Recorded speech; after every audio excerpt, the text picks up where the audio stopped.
Yeah. Tell them check out the blog, bro. YouTube channel called MKO. It's pugilism, boxing algorithm. M stand for Marvin and Kevin's initials KO. Yeah. So, ladies and gentlemen, this is MKO. Pugilism, talking all thing but boxing. That's right. Boxing. That's right. And right now we're talking about a post-fight. This is a post-fight blog on Scott Quigg versus Jono Carroll fight, which just took place Saturday gone in Manchester, I believe the Manchester Arena. Bit of history about these guys. The records going in: Scott Quigg, 35 wins, 2 losses, 2 draws for Quigg, and then we had O'Carroll, who had 17, 1 loss, 1 draw. Yeah.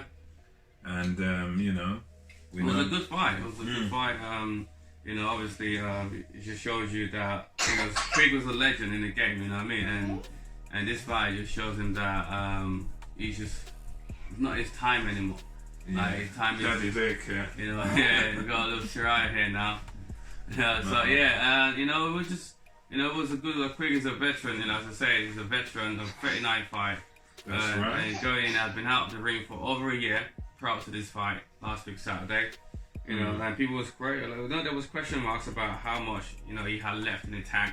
And those questions were answered in the ring. That is correct, sir. And Jono Carroll, by contrast, he was a guy who had performed pretty well against Tevin Farmer, even in a losing effort. He had another fight, I believe, after it. Didn't look fantastic, but he's looked quite good in his past few fights. Yeah, he did. He's definitely learning. Sleeky fight. I think the Farmer fight taught him a few stuff as well. Exactly. even in that loss, he'd learned. Yeah. And this was seen by many people as a 50-50 fight due to the fact Quigg was inactive before, but many others, and including myself, we thought that Quigg had the power to sort of get him through this fight, so to the kind of equalizer. Yeah. And we knew that Carroll going in was a non-puncher, only about 3 knockouts out of his 19 fights. But the thing about Carroll, he just had really good fast punches, like speed. Exactly. And he's got good rhythm as well, so he was always moving, always countering, always changing hand goods, and Quigg just couldn't keep up with us movement. Yeah. That's what it was. Just exactly. Didn't have the youth on his side anymore to able to keep up. It was very good masterclass fight by Carroll. And it would just be being beaten to the behind the punches all the time. So overall, he did what he had to do, and then and then Carroll done what he had to do. Pretty much couldn't keep up with him. Yeah, he could have really pulled the trigger. In boxing we say these things about when fighters get old. We was when De La Hoya lost to Manny Pacquiao, for instance, he was drained, and again he even admitted himself couldn't pull the trigger anymore. So it's like these guys, they can see the punches that they need to throw, but they can't throw them because it's not there anymore. It's your mind is telling you to do things, but your body cannot. Yeah, exactly, cannot produce it. Yeah, can't produce it, man. So in hindsight, we can say it was a punch perfect performance by Jono Carroll.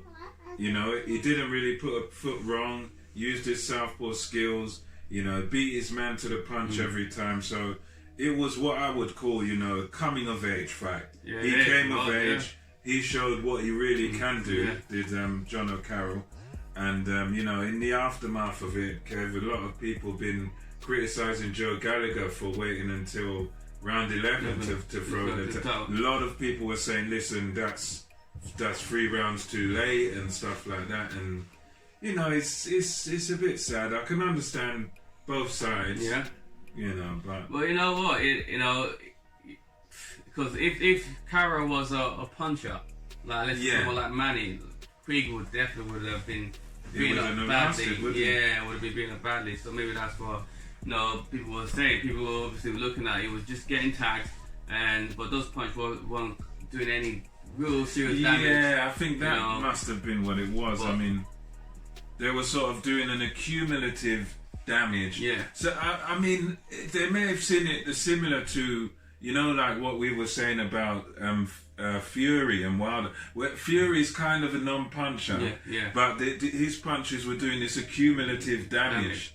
So it might. I mean, I think people are coming because, you know, when you get knocked out, that's one thing. But when you take that beating for several rounds, I think that might be. I think we all can see Fury's punches were doing serious damage. Well, yes, of course. You know, maybe it's a bad example. Yeah, that's what I was going to say. The guy went down like being blown away by a trail, super wind or something. You know. Fair enough. Yeah, I suppose I take that. So he was doing. I mean, look at Wilder's hair was bleeding everywhere. You know, that wasn't happening to Quigg on Saturday. Yeah. But overall, it was a good fight. So we got anything else on the say? Yeah, I mean, now it's going to be interesting to see what happens to for Jono Carroll going forward, because it's a beastly division, you know. I mean, talented, skillful. I mean, it's a great win, but now we're really going to see what he's made of going forward, because it's tough. The division is tough. Those light guys and that. So nonetheless, we shall see. So that's all we got for this one. Best of luck in retirement to Scott Quigg. And of course, best of luck going forward for Jono Carroll. That's right. They've both done very well. They give us good entertainment, especially Quigg. Exactly. So now it's up to Jono Carroll to see take the torch and carry on. That's it, guys. Thanks for tuning in. Please like, subscribe, press that notification button. That's right. And we'll be back again with more quality videos. Absolutely. Over and...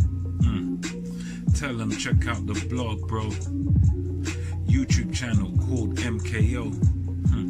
It's pugilism, boxing algorithm. M stand for Marvin and Kevin's initials KO. Yeah.